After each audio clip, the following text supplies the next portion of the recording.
past is never dead, they say. Maybe we'll meet on the walk someday.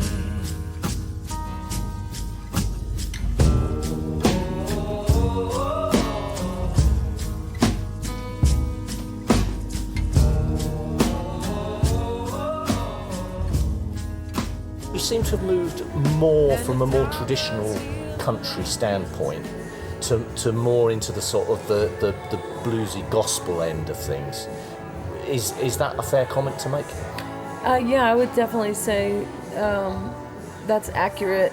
You know, my early influences were all Motown and soul, but when I went through school studying like music theater and opera, and I actually auditioned for college, several opera programs, and like I thought that's what I was going to do because I naturally had a really incredible range. So I was never actually singing the things I was attracted to. I was just kind of figuring out like, well, what am I good at and where do I belong? And so I went through music theater, I went through opera, decided I hated the classical thing. I wanted to write my own music, write songs for my own voice. It's a hard world, classical world, isn't it? Well, yeah, and you're always interpreting somebody else's work. Yeah. And wonderful people like Moria Callas and Leontine Price and, you know, these women throughout history that have already done that and killed it. Like, why do I need to do it again? And I just thought, this will be a life of comparison, and I got enough of that going on in my own brain. So I started writing songs at the end of college, and because I didn't play an instrument, number one, and number two, I was in Austin, Texas, in a very rich music culture, and a lot of it was country.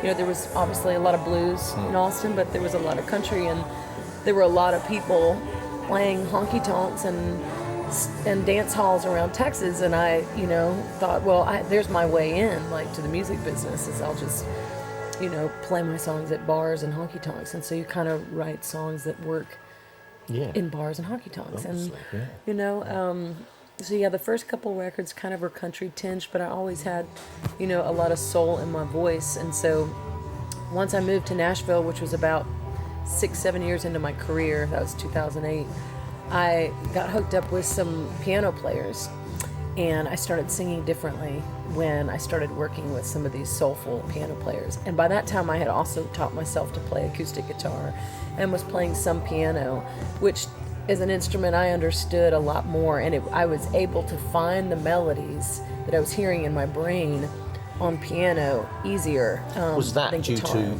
your classical background? What? The piano was something that you'd been exposed to? No, I took piano as a kid. I took guitar. piano when I was like 8 to 10 years old and never touched it again until I was 30. I did violin. Oh, did you? Yeah, and as soon as I stopped, my parents just breathed a huge sigh of relief. Oh, God. Oh, thank goodness that scratching noise There's has stopped. nothing worse than somebody learning to play violin. It's not an easy instrument. It doesn't even sound nice, does it, at the start? Yeah. Sorry, carry on. So yeah, no. Anyway, so I think that you know, oddly enough, although Nashville is known as a country town, there's a lot of incredible musicians that live there, and one of them in particular is named Jimmy Wallace. And Jimmy and I have written many songs on my last 3 albums, and he's also played on them. And he, you know, my voice and the way I sang changed a lot when I started writing with Jimmy, because I was able to sing more soulfully and kind of move into those gospel type messages that I, you know, wanted to sing, but I just didn't know how. So I would say like the last 8 years of my career have, you know, progressively gone more, you know, Sounds soulful. like you're finding your natural place where you want to be. Well, yeah, isn't that the journey, though, as an artist? Yeah. It's like if I was a painter, I might get introduced to painting through watercolor. And I do a bunch of watercolors, and I'm like, oh, I'm good. And then one day I experiment with a different medium or a different canvas or a different color or a style. And it's like it opens you up to something that turns you on creatively and makes you want to paint more. Because anything gets stale after you do it for a long period of time, I think. And you have to re-inspire yourself and turn your own creativity on. And I've especially found that to be true living in Nashville, where everybody's trying to make a living at it. A lot of art gets sacrificed, you know, for the pursuit of commerce. And living there, that was, that's why I moved back to Texas 2 years ago, almost 3 years ago now, because I wanted to remove myself from that world so I could continue on this journey of, finding what do I like doing, what am I doing, and I wouldn't be expecting me to make another record like any of the ones I've made in the past. I mean, I could make a jazz record or, just because that's interesting to me right now.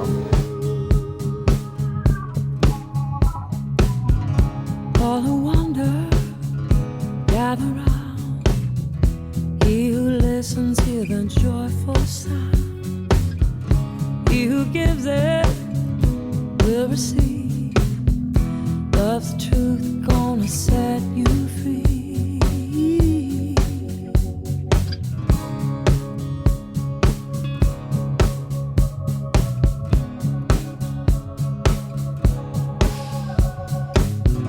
It's in the dirt, it's in the sky, it's all around us, it's the natural high. It's in the darkness, it's in the light, it's in your heart, you've got to bring it to light.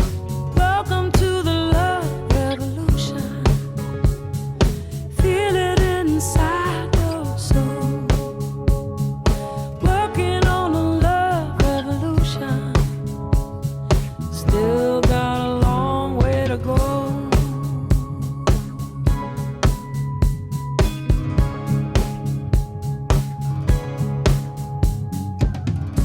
Are you missing? Are you lost?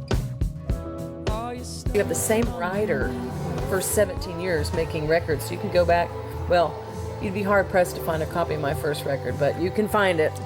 Somebody brought one to me at its show the other night. He ordered it on eBay. And That's a two-edged sword. oh my that, God, isn't it? it really is. It really is. And it was like, it's, there's songs on there that I wish I had never released to the world. Like the first song I ever wrote is on that album. Like, why would you ever think that was good enough to put on a record? But anyways, it's an interesting progression. You can even hear like the life that I've been through and the way like what I'm actually writing about. The thematic content changes from record to record. It kind of evolves. And I love that in the last 3 or 4 records as like a reflection of like me kind of going deeper with that gift. Like, what am I here to do? I'm not just here to be a star, make money, or impress people. Like, I've got something that I want to say. And this album, The Walk, is, to me, the first album that I've made that I felt really, like I really dug into the personal messages and tried to reveal a part of myself that I hadn't revealed before, in the vulnerability of those messages. And also, letting people see that I've been hurting and I've been through some things, and I'm learning to walk through life and journey through life like everybody else is. And there's some messages on that record, like the I Don't Like to Be Alone was a really hard song to put out into the world because it's extremely vulnerable. The video. The video, yeah. It's a great video. Thank you. I was going to talk to you about videos, but carry on about the song. But anyways, like that message in particular, it's like, admitting like how truly alone you feel when you're alone, and like not being okay in that loneliness. And I think that's just kind of the beginning of discovering how to be alone, is accepting like I don't feel comfortable alone. And that's what that song is about. And I really wasn't planning on putting that on the record, but my producer was like, this is why we're making this record, because it is vulnerable, and that's the most vulnerable song you've got, and we're putting this out. So I'm glad he encouraged me to do that. Does he know? No, I'm really glad he encouraged me to do that. Well, he helped me, achieve my goal, which was to be real. Yeah.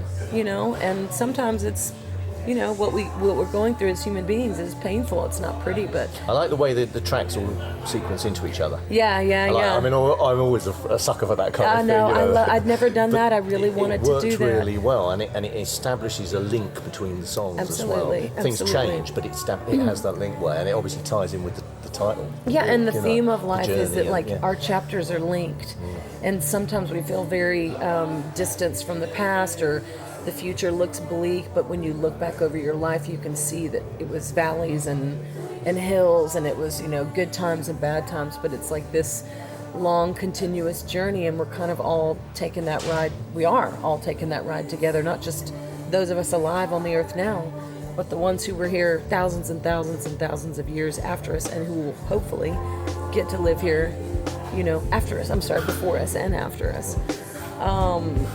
But yeah, so that album is really, that's what it's about. It's like, hey, this is love. Lately I got too much time on my hands. Think about things I don't understand. My mind is a broken levee and my thoughts are flowing way too heavy. You used to help me to forget things that I've lived to regret. Now I got a lot to get over. It's so much harder sober now. Don't like to be alone.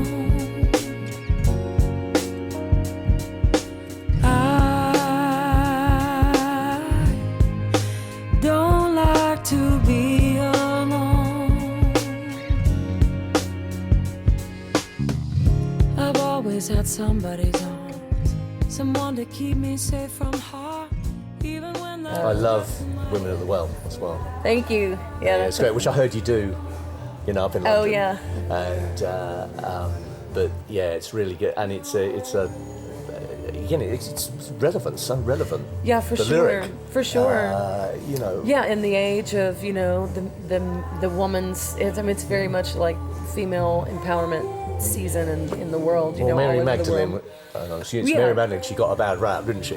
Well, right. Yeah. So you're putting it straight. Yeah. The song in the Bible is, or the story in the Bible is about a Samaritan woman who had been shunned from society because she'd been married many, many times, and they used the word marriage, probably not what was going on, but regardless, some speculate that she was a prostitute, but regardless, she was not welcome with the other women who would all go to the well early in the morning to collect their water for the day.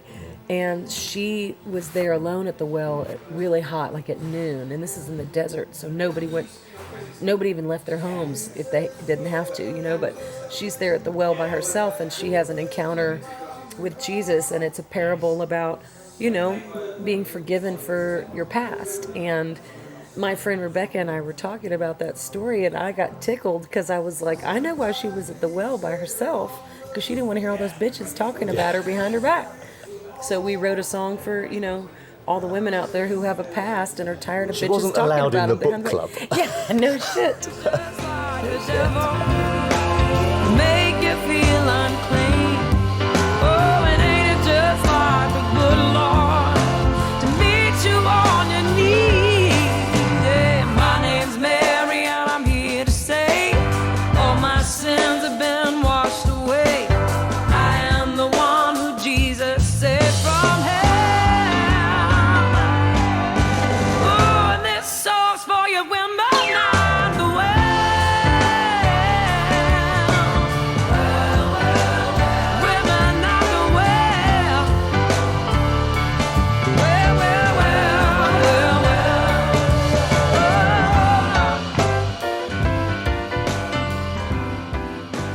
Tell me about the videos, because you've done some. They're expensive videos. A couple of videos. No, I haven't spent hardly any money on those videos, believe it or not. David Bichette loved that song that I wrote about my mom called Black Mercedes-Benz so much. Yeah, that's the one. Yeah. They spec'd that whole thing, and they've been shopping it to Mercedes, trying to get Mercedes to pick it up as a pitch. Like Mercedes lasts generation to generation. That was kind of the thought. It was funny. I was watching the Black Mercedes-Benz, and we were talking earlier about social media and everything, and I flipped to just the top layer of comments, and there was one guy put up, I don't like the way that girl's holding the steering wheel at 109. I was like, what the fuck? And I thought, so I had to, I reran it and looked at it. That's and ridiculous. She turned her hand like that, and I was such a middle-aged bloke, I went, that's right, he's right, that's really dangerous. Because she's going to pull the wrong way, So I suddenly thought, what am I doing? Oh, that's hilarious. I didn't notice that. I saw that comment though, and I was like, I don't know what scene he's talking about. Yeah, never read the comments.